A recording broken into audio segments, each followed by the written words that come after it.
সকালে ঘুম থেকে উঠেই ফ্রেশ হয়ে চলে গেলাম রান্না করে, কারণ আজকেও মা আসেনি, মা আসবে শনিবারে। এসে সবকিছু ধুয়ে নিয়ে হাঁড়িতে জল বসালাম, জল বসে চাল দিয়ে দিলাম।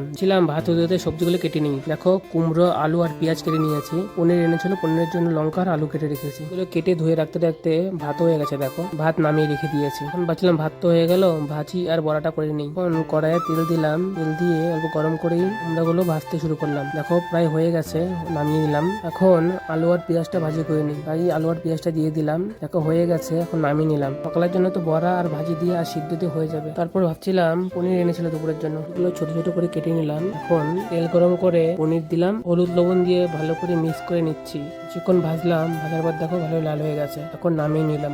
পনিরের তরকারি রান্না করার জন্য পনির রেডি। এখন শুধু পনির রান্না করতে হবে। তখন প্রায় 11টা বেজে গেছে। বাবাকে ভাত বেড়ে দিলাম, আর দেখো এগুলো করেছি। আমিও নিয়ে নিলাম, নিয়ে খেয়ে অল্প শুলাম। তখন ভাবলাম আর অনেক কাজ আছে, যাই তরকারি রান্না করে নিই। তারপরে আসলাম, এসে গরম তেল করে জিরা তেজপাতা দিয়ে সম্বাস দিয়ে দিলাম। এরপর আলু লঙ্কা দিয়ে মশলা দিয়ে কষিয়ে নিলাম। তারপর জল দিয়ে দিলাম, জাল দিয়ে ফুটিয়ে শেষে ভেজে রাখা পনিরগুলো দিয়ে দিলাম। রান্নাও শেষের পথে। আর এই ছিল আজকে সকাল থেকে দুপুর পর্যন্ত আমার রান্নার গল্প। কেমন লাগলো জানিও কমেন্টে। দেখা হবে পরের ভিডিওতে। আর ফলো সাবস্ক্রাইব করে দিও। টাটা।